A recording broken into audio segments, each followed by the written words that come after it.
नमस्कार बाल दोस्तों। मैं सुनील गायकवाड़ सर आप सभी का स्वागत करता हूँ। आज हम सर्वनाम इस घटक का अध्ययन करने वाले हैं। संज्ञा किसे कहते हैं और संज्ञा के प्रकार आपने जाने हैं। आज देखिए हम आज इस घटक में सर्वनाम और सर्वनाम के भेद इसके बारे में जानकारी प्राप्त करेंगे। बाल दोस्तों, मैं कुछ यह वाक्य पढ़ता हूँ, जरा वाक्य की तरफ ध्यान दीजिएगा। विभाग अ, मामाजी परेशान हो उठे। मामाजी परेशान हो उठे। ब भाग में देखो, मामाजी परेशान हो उठे। यहाँ देखिए, मामा जी को ऐसा खतरनाक काम पसंद नहीं था। यहाँ देखिए, उन्हें ऐसा खतरनाक काम पसंद नहीं था। यहाँ देखिए, दूसरा वाक्य भी मैं पढ़ता हूँ। एक राजा था। राजा बहुत ही कंजूस था। एक राजा था, वह बहुत ही कंजूस था। आगे देखो, सेठ अपनी चालाकी पकड़े जाने पर बहुत लज्जित हुआ। आगे देखो, सेठ अपनी चालाकी पकड़े जाने पर बहुत ही लज्जित हुआ। नीचे दिया है, सेठ ने चित्रकार को उसका मेहताना दे दिया। उसने चित्रकार को उसका मेहताना दे दिया।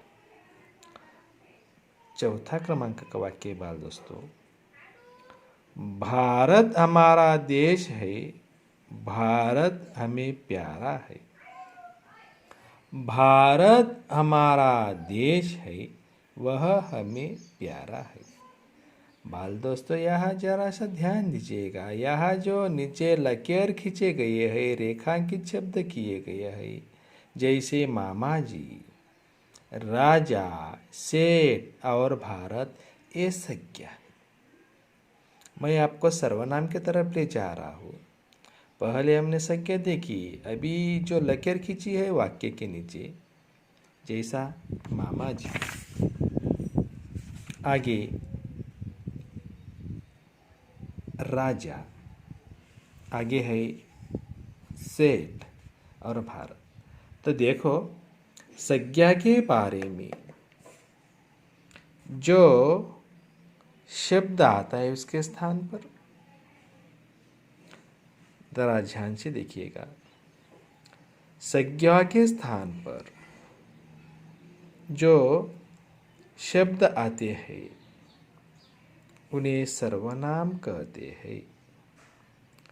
सीधे साधे यह व्याख्या है। जिन शब्दों का प्रयोग संज्ञा शब्द के स्थान पर किया जाता है उन्हें सर्वनाम कहते हैं। सर्वनाम संज्ञा की पुनरावृत्ति को रोकते हैं। यह महत्वपूर्ण काम सर्वनाम का है। जैसे विभाग अ में दूसरी बार प्रयुक्त इन संज्ञा के स्थान पर ब भाग में उन्हें, वह, उसने और वह शब्द आए है। इनके कारण एक ही संज्ञा का दो बार प्रयोग नहीं करना पड़ता और वाक्य पढ़ने में अच्छे लगते हैं।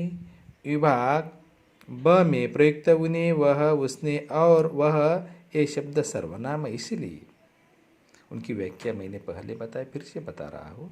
जिन शब्दों का प्रयोग संज्ञा शब्द के स्थान पर किया जाता है उन्हें सर्वनाम कहते हैं। सर्वनाम संज्ञा की पुनरावृत्ति को रोकते हैं। हम सीधे साधे कह सकते हैं कि संज्ञा के बारे में आने वाले शब्द को सर्वनाम कहते हैं। जैसे यहाँ हमने पढ़ी, मामा जी परेशान हो उठे। मामा जी परेशान हो उठे। यहाँ दूसरा वाक्य दिया गया है मामा जी के आगे, मामा जी को ऐसा खतरनाक काम पसंद नहीं था, उन्हें ऐसा खतरनाक काम पसंद नहीं था। इस प्रकार आगे देखिए, यह आपको संज्ञा के भेद दिए हैं। संज्ञा की जैसे भेद थे वैसे ही सर्वनाम के यहाँ भेद दिए गए हैं। सर्वनाम के 6 प्रकार के होते हैं। 1. पुरुषवाचक सर्वनाम।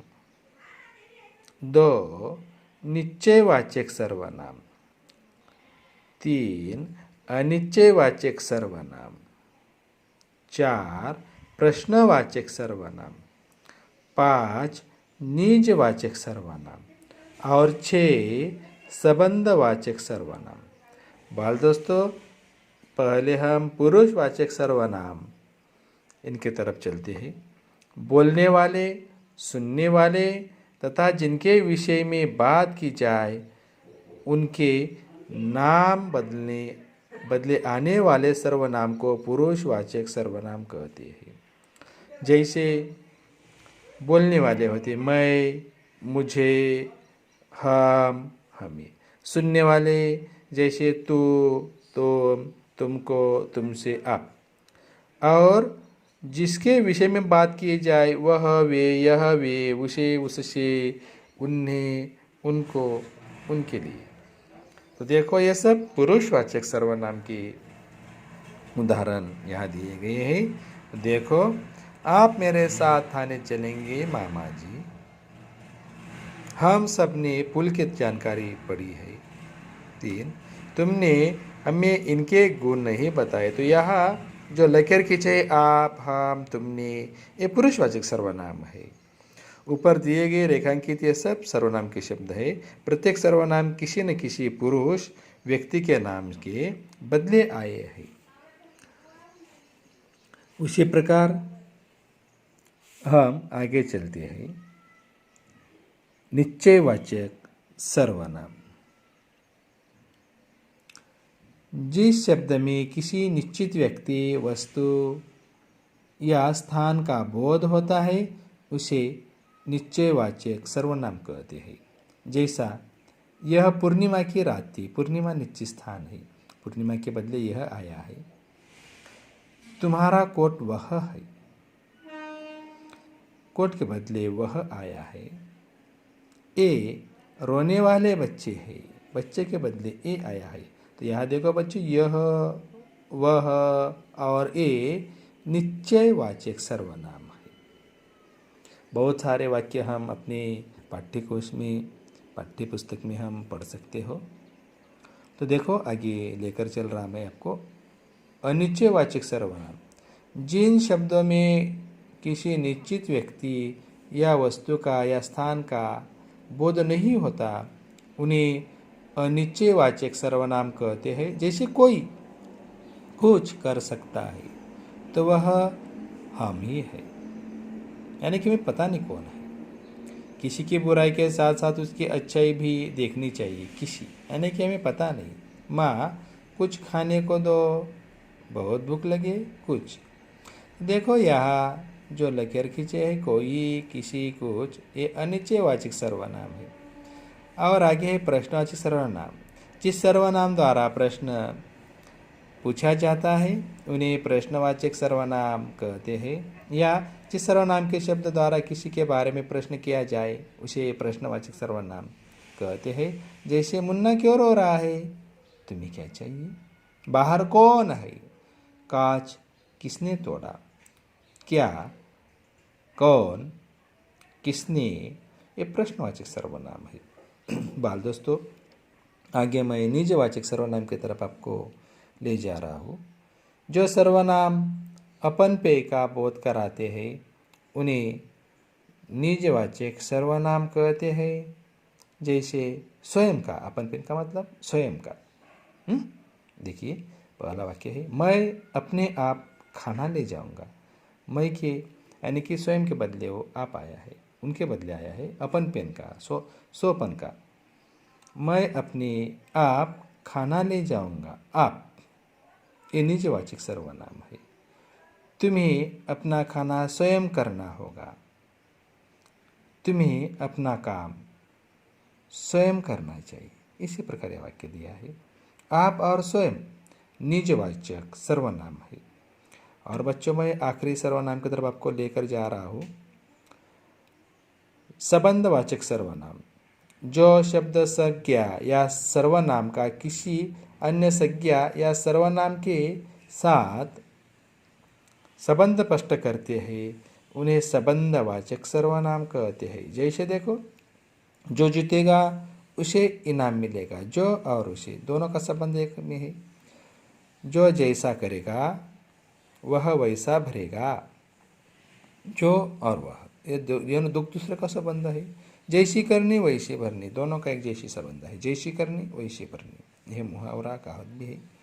तो देखो बच्चों, जो और उसे, जो वह, अब, जैसी और वैसी, ये संबंधवाचक सर्वनाम है।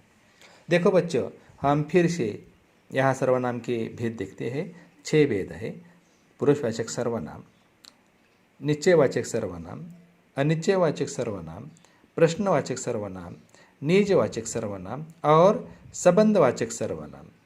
तो यहाँ हम रुकते हैं, फिर मिलेंगे अगले एपिसोड में।